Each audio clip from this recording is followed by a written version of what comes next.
Only IAS. और आज हम शुरू करने वाले अपने हिस्ट्री सीरीज़ का तीसरा वीडियो जो कि है प्री हिस्टोरिक इंडिया। तो सबसे पहले बात कि हम इसमें कौन से टॉपिक्स कवर करेंगे। इसमें 3 टॉपिक्स हम ट्राई करेंगे ख़त्म करने का: geographical setting of India, stone age और पैलियोलिथिक एज।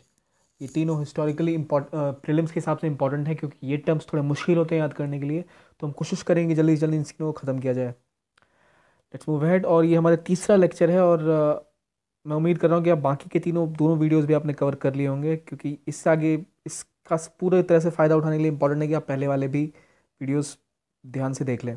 और हाँ, खास बात, कई लोग पूछ रहे थे कि सोर्स क्या होगा रेफरेंस के लिए। तो अगर आप एंशियंट हिस्ट्री कवर करना चाहते हैं तो बेस्ट सोर्स है कि आप old NCERT R S Sharma पढ़ें, या फिर आप न्यू एनसीईआरटी भी पढ़ेंगे तो भी काम चलेगा, but old one is best. R S Sharma की आती है जो अब ओरिएंट ब्लैक स्वान की बुक में भी आती है। और अगर आप वो नहीं पढ़ पाते हैं या फिर न्यू वाला ही पढ़ रहे हैं तो इस वीडियो के साथ काफ़ी इस वीडियो के साथ, क्योंकि हमने सब कुछ कवर किया है इसमें। और जो 1-2 पॉइंट्स छूट रहे हैं एनसीईआरटी से बाहर के, वो भी हमने कवर करने की कोशिश की है। और कॉस्ट बेनिफिट रेशियो हमेशा ध्यान में रखिए कि आपको कितना पढ़ने में कितने नंबर मिलेंगे, तो इस हिसाब से पढ़िए।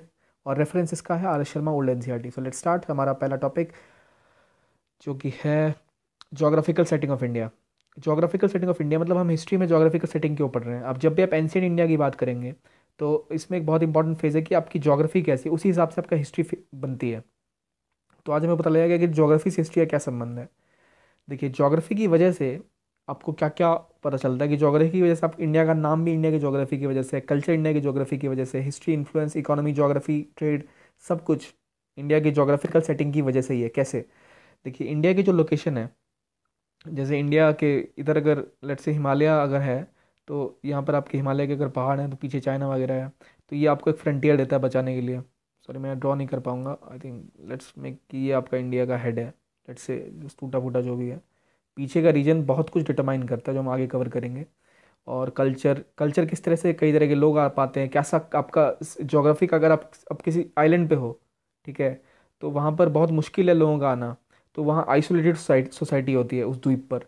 मगर इंडिया जैसे एरिया में जहाँ लैंड भी है, समुद्र भी है, तो कई सारे कल्चर्स आके मिलते हैं, इसलिए हमें एक हॉलिस्टिक कल्चर मिलता है, जिसने हमने उस दिन बात करी सैलेड बॉल, मतलब एक थाली की तरह कल्चर। हिस्ट्री हमारी काफ़ी रिच है इस वजह से, इन्फ्लुएंसेस काफ़ी ज़्यादा होते हैं वर्ल्ड पे, क्योंकि आपकी जोग्राफिकल पोजीशन ऐसी है। लॉर्ड कर्जन का एक फेमस कोट है, India has a geographical position which forces it to play a very great role in the history of the world. कि भारत के जो जोग्राफिकल जगह है वो भारत को फोर्स करता है ऐतिहासिक रूप से कि इंडिया को दुनिया में, इतिहास में आगे वाले आने वाले जो कहते हैं स्वर्णिम काल में भारत को एक बड़ा रोल निभाना ही पड़ेगा, क्योंकि भारत की पोजीशन ऐसी है जोग्राफिकली दुनिया में, भौगोलिक स्थिति जिसे कहते हैं। So let's start. तो सबसे पहली बात हम देखते हैं जोग्राफिकल स्थिति में हम क्या ऑब्जर्व करते हैं। ये देखिए, ये आपका इंडिया है, यहाँ कुरु पंचाल मतलब वैदिक टाइम का इसमें वो मैप है ये। तो आप देखिए यहाँ पे ये आपका हिमालयस, ठीक है, ये हिमालयस है। और इधर करता है पीछे अफगानिस्तान का एरिया है। तो एक बार आप गौर से इसको देख लीजिए, इसकी वजह से क्या ये एरिया आपका आइसोलेटेड है, यहाँ की जो ठंडी ठंडी हवाएं आती हैं इनसे। और ये एरिया भी यहाँ आपको बचाता है इधर के प्रकोप से, सेंट्रल एशिया का जो है। और आपको एक फ्रंटियर मिलता है, एक सब कॉन्टिनेंट पर, नीचे आपका समुंदर है यहाँ पर। तो ये भी आपको सेफ्टी प्रोवाइड करता है। कोई इन्वेजन, कोई हमला नहीं हो सकता था बाहर से easily.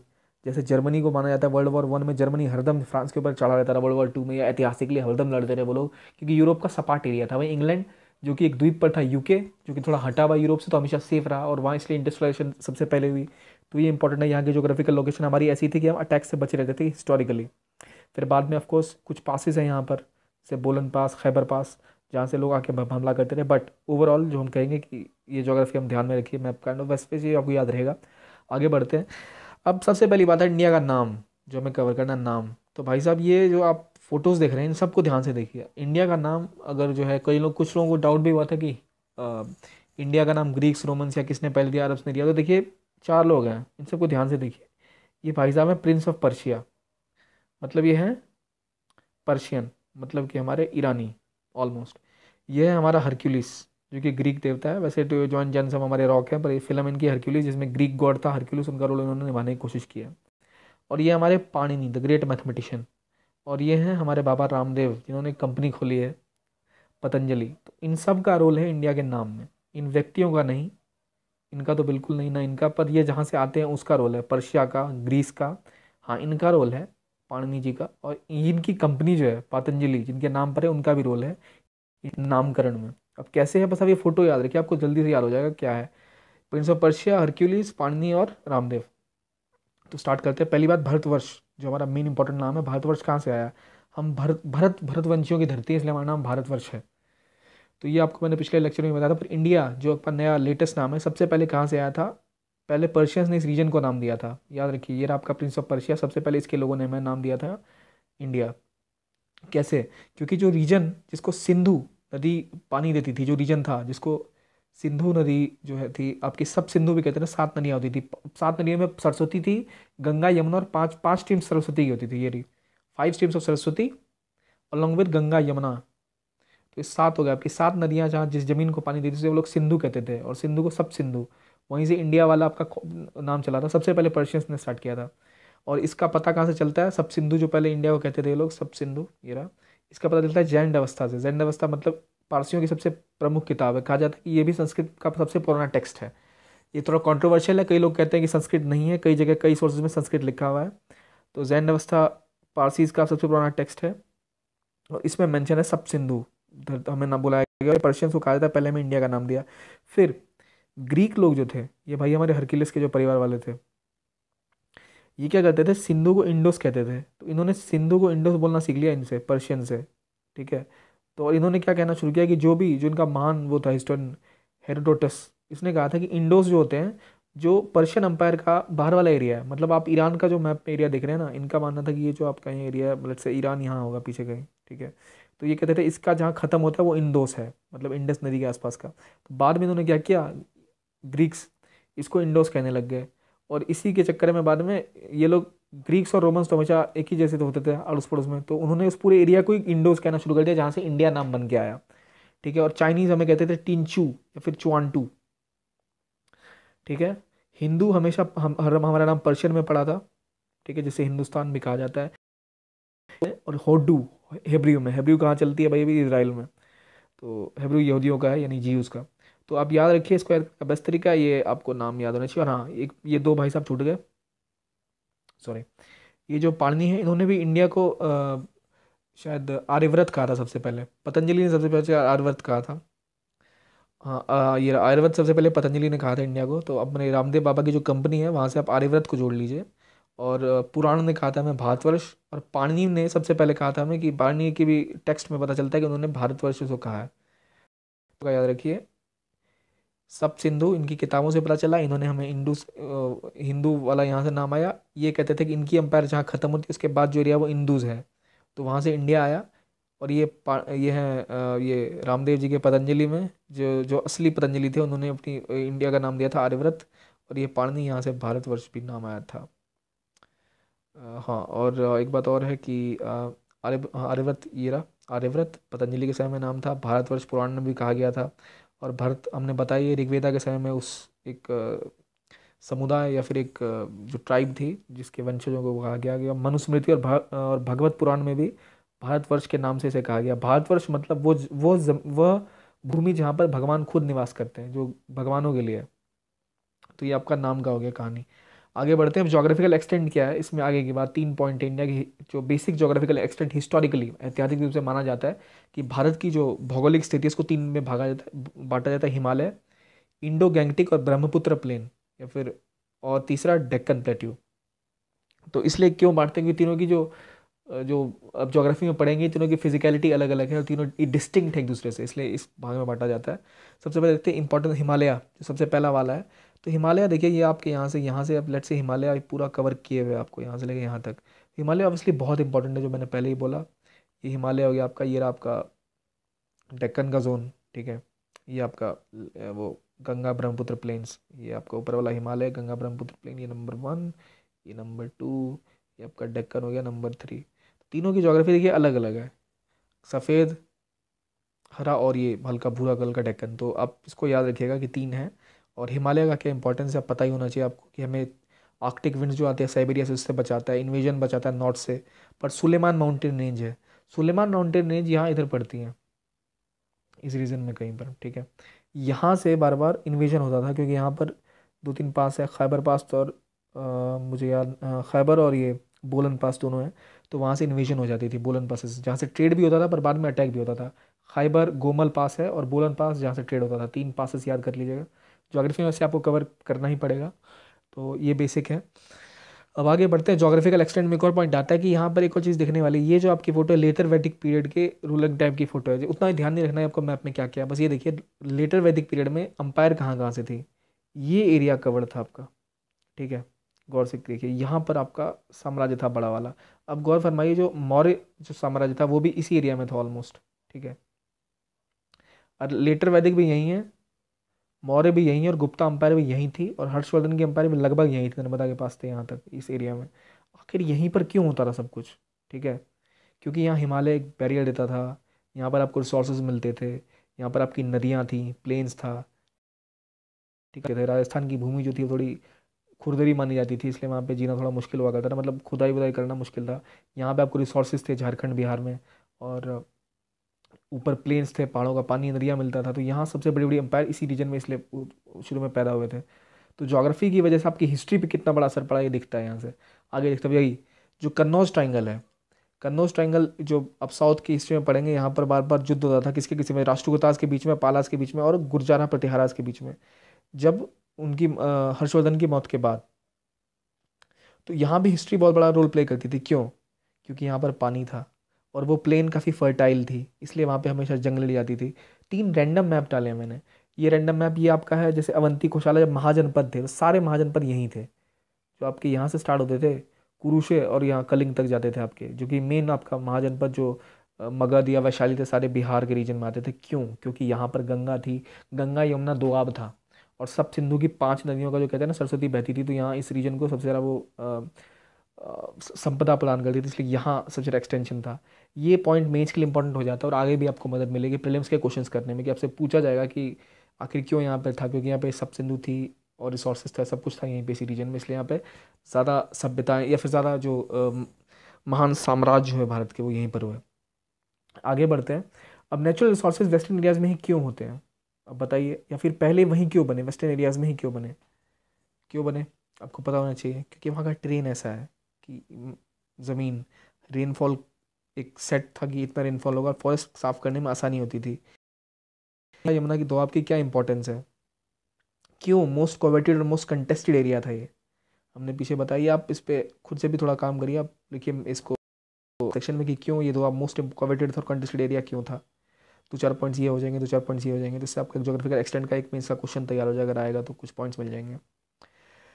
Reverse were the artery of commerce and communication, why, नदियाँ जो थी आपके व्यापार के लिए धमनियों का काम क्यों करती थी, अब आपको पता होना चाहिए थी, क्योंकि यहाँ पर गौर से देखिए जो आपका नक्शा है, यहाँ कितनी नदियाँ थी, गंगा यमुना सारी यहाँ पे फ्लो करती है। ज्योग्राफी जब आप पढ़ेंगे तो पता लगेगा, यहाँ आपकी इंडस ये ऊपर से आ रही है, ये यहाँ से यहाँ तक जा रही है, तो अंपायर पूरा कनेक्टेड था इनसे। तो अब आप मुझे बताइए, जब यहाँ बह रही हैं तो आपके पास रेलवे लाइन तो थी नहीं, और से भी मतलब ऐसी तो नहीं थी जैसी आज है, तो ऑफ कोर्स वही धमनियाँ होंगी आपकी ट्रेड की। फिर यहाँ से आप मूव कर सकते थे, पोर्ट यहाँ था आपका, यहाँ से आप ईरान जाते या फिर पर्शिया जाते, या फिर नीचे जब बाद में ट्रेड कटक से स्टार्ट हुआ, जब ग्रीक वगैरह आए, या फिर यहाँ सेल्यूकस ने भी अटैक जब इधर से किया था, तो वो सारी चीज़ें आपको याद होनी चाहिए।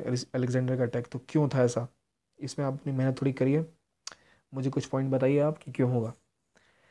ये भी इंपॉर्टेंट पॉइंट है। कलिंग जो कि कोस्टल बेल्ट में उड़ीसा का था, वो महानदी और गोदावरी के बीच में था। खैर ये तो ऐसे पॉइंट है, हिस्टोरिकली वो इंपॉर्टेंट है, क्योंकि कलिंग की एक महाजनपद वहाँ भी थी, जिसमें अशोक का फिर आपको फेमस पता है वो लड़ाई थी आखिरी, जिसके बाद उन्होंने धम्म बौद्ध धर्म अपना लिया था और हिंसा को त्याग दिया था।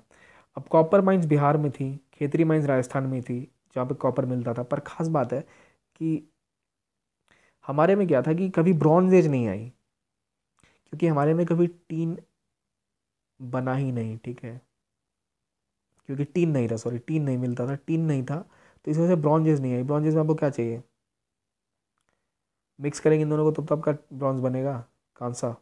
कांसा इसलिए कांसा युग भारत में कभी नहीं आया। कहा जाता है कि हड़प्पा के टाइम में थोड़ा बहुत टिन लेते थे राजस्थान से, लेकिन ज़्यादा ज़्यादा उनका अफगानिस्तान ज़्यादा, इसलिए उस टाइम में थोड़े बहुत ब्रॉन्ज की आपको चीज़ें मिलती हैं। पर इंडिया में दुनिया में ना ब्रॉन्ज युग आया था, कांसा युग भारत में कभी आया ही नहीं इस चक्कर में, क्योंकि थोड़ा बहुत जो भी था कॉपर था, और टिन था ही नहीं कहीं आसपास, जो था वो सारे हड़प्पा वाले शायद ख़त्म करके जा चुके थे। आयरन और ढेर सारे हैं बिहार में, आपको पता, ये बिहार में है, उड़ीसा में है, फिर साउथ में है, ऊपर कश्मीर में भी एंथ्रासाइट है जो अभी तक निकाला नहीं गया, बट ये इंपॉर्टेंट पॉइंट है। ये था, इसलिए हमारे पास आयरन एज हमारी थी, हथियार थे, या फिर आर्यंस के बाद आने के बाद स्टार्ट हुई। तो यहाँ पे एक इंपॉर्टेंट पॉइंट पता चलता है कि इंडिया में ब्रॉन्ज एज क्यों नहीं आई, क्योंकि टिन नहीं था, टिन नहीं था, कॉपर तो था। कॉपर कहाँ पर था? खेतरी माइंस में था, बिहार में था, राजस्थान में था, कई सारी कॉपर के खान हैं, बट टिन की कोई खान नहीं थी। जो थोड़ा सा था, कहा जाता है पॉसिबली, क्योंकि एंशियंट हिस्ट्री है तो हर चीज़ पॉसिबली, आपको कोई चीज़ कंफर्म पता नहीं, राजस्थान में ख़त्म करी थी उन्होंने।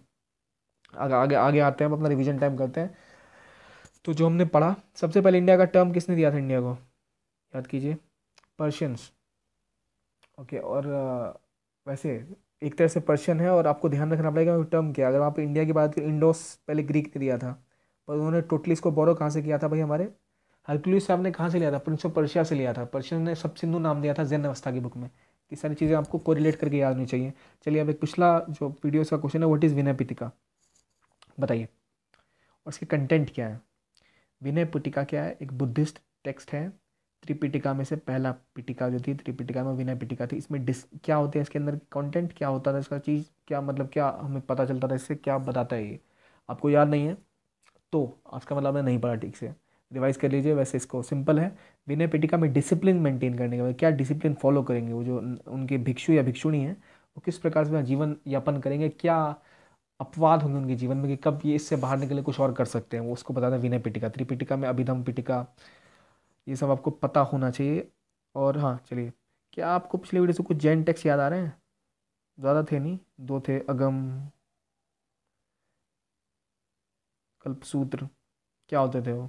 चलिए मैं आपके लिए छोड़ देता हूँ, आप चेक करिए कि दोनों टेक्स्ट क्या थे। और अगली बात आ गई सेक्रेड टेस्ट ऑफ पारसीज, ये तो इसी वीडियो का है। बताइए क्या है सेक्रेड टेस्ट ऑफ पारसीज, जो हमने पढ़ा, सबसे पुरानी बुक भी मानी जाती है संस्कृत को, सो कहीं कहीं जैन अवस्था, जिसमें सब सिंधु का जिक्र आता है, सरस्वती का जिक्र आता है, जैन अवस्था।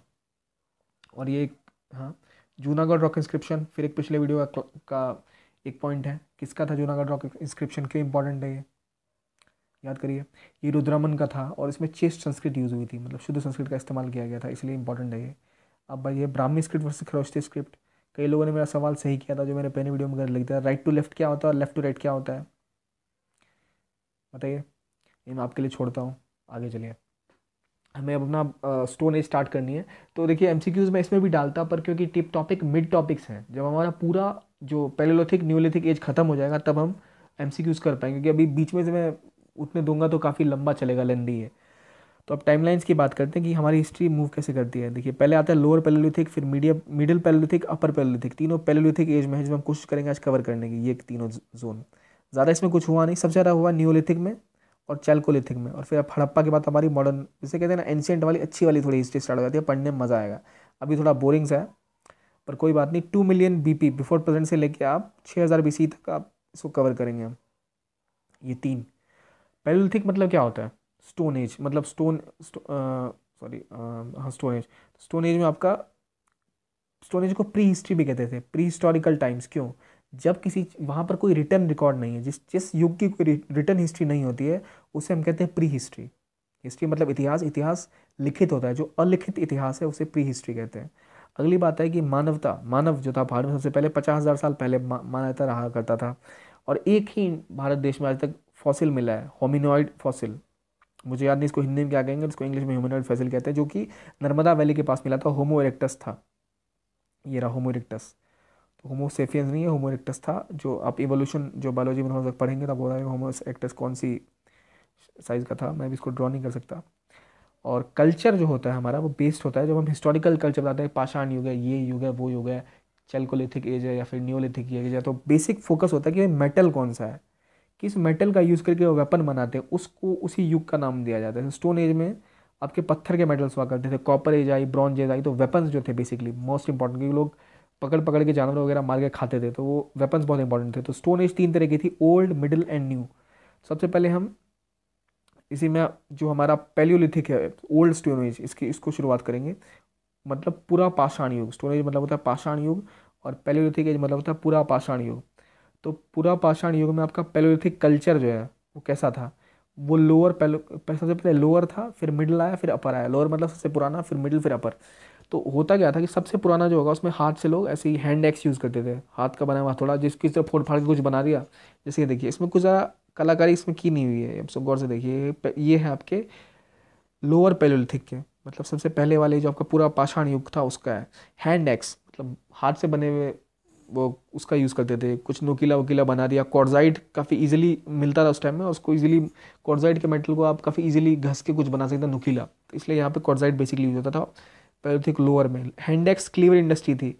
इंडस्ट्री मतलब ये नहीं कि जैसे आज की इंडस्ट्री है, मतलब उस टाइम में लोग उसका यूज़ करते थे। फिर मिडिल में टूल्स सब फ्लेक्स पे बनने लग गए, एक चीज़ पे रख के दूसरी चीज़ तोड़ने लग गए हो, तो ज़्यादा बेटर तरीके से धारवार होने लग गई। और जो अपर आया उसमें वो फ्लेक्स पर ब्लेड्स पे बनाने लग गए, तो और बेहतर हथियार बनने लग गए। तो स्टार्ट करते हैं लोअर पैलेolithic एज से, सबसे पुरानी वाली थी। लोअर पैलेolithic एज आइस एज के साथ कंपेयर करती है। आइस एज एक मूवी भी है, कार्टून मूवी एनिमेशन आप देख सकते हैं, बहुत अच्छी मूवी है।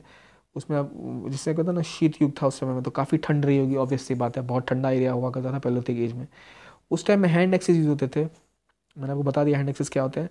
कई सारी साइट्स थी, पहलगाम, बेलन वैली इलाहाबाद में थी, valley of Son river in Punjab, Mirzapur, इन जगह पे कई साइट्स मिली हैं जहाँ पर ये सब मिलता था। और सिंह, इसमें 2-3 साइट्स बहुत इंपॉर्टेंट है, जैसे अतिराम पक्कम तमिलनाडु की, सिंघवी तलब नागपुर राजस्थान की, और एक केव है ये वाली आपकी बोरी केव मध्य प्रदेश के पास है, भोपाल के पास, जिसमें सबसे पहले ह्यूमन सेटलमेंट इंडिया में कहीं थे, तो इससे पता लगता है बोरी केव से। बोरी केव कब थी? अपर पैलेolithic एज में थी। क्या पता चलता है? आर्मी सबसे पहले ह्यूमन सेटलमेंट। और एक है पल्लवरम, फर्स्ट पैलेolithic साइट, जो पहली पैलेolithic साइट थी वो कहाँ मिली थी? पल्लवरम में। किसने ढूंढी थी? रॉबर्ट रूस, नाम याद रख लिया, रॉबर्ट रूस। इसने पहली पैलेolithic साइट्स खोजी थी, कहाँ? पल्लवरम में। बोरी केव्स थी जिनमें पहला एविडेंस मिला था। 2 चीज़ें याद रखिए। और एक और पॉइंट है, आर्कियोलॉजिकल सर्वे ऑफ इंडिया का हेड कौन था? Alexander Cunningham. अक्सर ये ऑप्शंस में आता है, ये बंदा डायरेक्टली नहीं आएगा, ये ऑप्शंस में आएगा फंसाने के लिए। 4 नाम हो गए कि किसी ने डिसाफर किया था, कोई और कनिंगम होगा, उसके साथ इसको फंसा देगा, किसी लॉर्ड के साथ आपको डाल देगा, फंस जाएंगे उसमें। तो याद रखिए अलेक्जेंडर कनिंगम कौन था? एएसआई का पहला डायरेक्टर था। और मैंने आपको बताया क्वार्ट्ज़ाइट टूल यूज होते थे। और रॉबर्ट रूस ने क्या ढूंढा था? पहला पैलेolithic साइट ढूंढी थी, जो कि पल्लवरम थी। बोरी केव में क्या है? पहला एविडेंस है ह्यूमन सेटलमेंट का पैलेolithic एज का। ये हो गया इंपॉर्टेंट। चलिए जल्दी से आगे बढ़ते हैं मिडिल पैलेolithic एज की तरफ। आपको याद रखना चलेगा, ये सारे पॉइंट्स इंपॉर्टेंट हैं। अब मिडिल पैलेolithic एज में आप हथियार को देखिए। हमने पहले ये हथियार देखे थे इनके, लोअर पैलेolithic वाले भी काफ़ी सिंपल से थे, कुछ नहीं था। पर इन्होंने फिर एक चीज़ के ऊपर रख के फिर ये देखिए क्या था? पल्लवरम पहली पैलेolithic साइट थी जो हमें रॉबर्ट रूस ने ढूंढी थी। एलेक्जेंडर कनिंघम पहला एएसआई का डायरेक्टर था। बोरी केव में पहले ह्यूमन सेटलमेंट के एविडेंस मिलते हैं। अब देखिए मिडिल पैलेolithic एज में क्या होता था? इन्होंने फ्लेक्स मतलब टुकड़े करके उसके ऊपर टूल डाल के बनाना सीख लिया, स्क्रैपर्स मेड ऑफ फ्लेक्स। तो देखिए यहाँ देखिए काफ़ी, एक स्तर है, दूसरा स्तर है, तो 3 तरह के धारदार बन गए, दोनों से शेप दे दिया। शेप देखिए, शेप दी हुई अच्छी अच्छी, तो ज़्यादा खतरनाक हो गया, अब इजीली मर जाएगा, थोड़ी और धार हो गई इसमें। तो मिडिल पैलेolithic में क्या होता था? फ्लेक्स बनने लग गए थे। पहले हैंड एक्सेस, हाथी से तोड़ तोड़ के बनाते थे, अब एक के ऊपर एक रख के तोड़ ताड़ के बनाना इन्होंने शुरू कर दिया था। तो ये आप देखिए धारदार, थोड़े ज़्यादा धार थे यहाँ, 2-3 धार एंगल बन गए इसमें, तो ईजिली चोट होती थी उससे, तो इंपॉर्टेंट है। अब देखिए ये जो थे मिडिल पैलेolithic एज में, इसमें आपको कई प्लेसेस मिलते हैं, नर्मदा के आसपास या फिर आपको तुंगभद्रा नदी के आसपास कई सारे मिडिल पैलेolithic एज के वो मिलते हैं, बस्तियाँ। अब देखिए इसमें ज़्यादा कुछ है नहीं, तो अपर पैलेolithic एज में सीधा घुस जाते हैं। ये कम ह्यूमिड थे, हमने बताया आपको आइस एज के साथ था दोनों। जब लोअर अपर पैलेolithic एज आया तो मतलब ये समय खत्म होने लग गया, तब आइस एज का अंतिम फेज था, तो क्लाइमेट थोड़ा गर्म होने लग गया, तो इंसानों के जीने के लिए ज़्यादा सहूलियत होने लग गई। ठीक है, जो आपका शीत युग था वो समाप्त होने लग गया था। और इसी टाइम में केव और रॉक शेल्टर्स डेवलप होने लगे थे ज़्यादा, कब? लोअर अपर पैलेolithic में।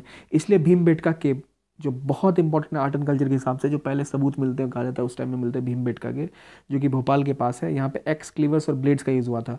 तो अपर पैलेolithic में क्या क्या यूज़ होता है? इसमें एक्स होते हैं, क्लीवर्स होते हैं, ब्लेड्स और स्क्रैपर्स का यूज़ होता है। जबकि पहले वाले में हैंड एक्सेस का यूज़ होता था, दूसरे में फ्लेक्स का यूज़ होने लग गया था, तीसरे में क्लीवर्स ब्लेड्स का भी यूज़ होने लग गया था। और पहला ह्यूमन, जो मॉडर्न ह्यूमन है, जिसे हम होमोसेपियन कहते हैं, अपर पैलेolithic एज में ही मिलता है। ठीक है, हमें कहा था कि वहाँ में होमो इरेक्टस मिला था, यहाँ पे आपको होमोसेपियन मिला। ठीक है, तो याद रखिएगा अपर पैलेolithic में आपको मॉडर्न ह्यूमन मिला। चनिंगम कौन था? अलेक्जेंडर कनिंगम कौन था? पल्लवरम क्या था? पल्लीवरम। और क्या क्या चेंज होते थे यूजियम, और बोरी केव क्या है, और सारी चीज़ आपको याद होनी चाहिए। तो ये आपका मिडिल पैलेolithic एज भी ऑलमोस्ट खत्म हो गया, ज़्यादा कुछ इसमें है नहीं। I try to make sure कि जो 1-2 पॉइंट रह गए होंगे अगर कुछ, तो वो बाद में आपको ऐड ऑन किया जाएगा।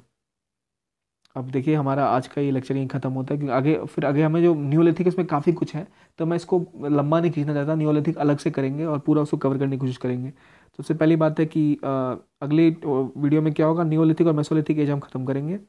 और अपना फीडबैक ज़रूर दीजिए। और जिन लोगों को लगता है कि रेफरेंस के लिए क्या करना है, मैं फिर बताना चाहूँगा, आर एस शर्मा पढ़िए एनसीईआरटी की, और नई वाली भी पढ़ लीजिए, काम चल जाएगा। ये वीडियो देखते रहिए तो आपको एनसीईआरटी में ज़्यादा दिमाग नहीं लगाना पड़ेगा। अदरवाइज पुरानी वाली तो बहुत बोरिंग है, नई वाली भी बोरिंग ही है, पर हम कोशिश करेंगे कि आपका पूरा ईजी कर सकें आपके इसको पढ़ने के लिए। और अपना फीडबैक देते रहिए, आप जैसे जैसे फीडबैक देंगे हम इसको और इम्प्रूव करें। प्लीज़ अपना फीडबैक दें। और हाँ, पीडीएफ कई लोगों को स्लाइड की मांगी थी उन्होंने, ये आपको ओनली ऐसे मिल जाएगा। और मैं कोशिश ज़रूर करूँगा कि ये पूरी की पूरी सीरीज सकूँ। कई लोग पूछ रहे हैं क्या प्रीलिम से पहले हो जाएगा? ऑफ कोर्स प्रीलिम से पहले हो जाएगा, और काफ़ी टाइम पहले हो जाएगा। So thank you guys, thank you very much for watching it, and I look forward to your feedback. Thank you very much.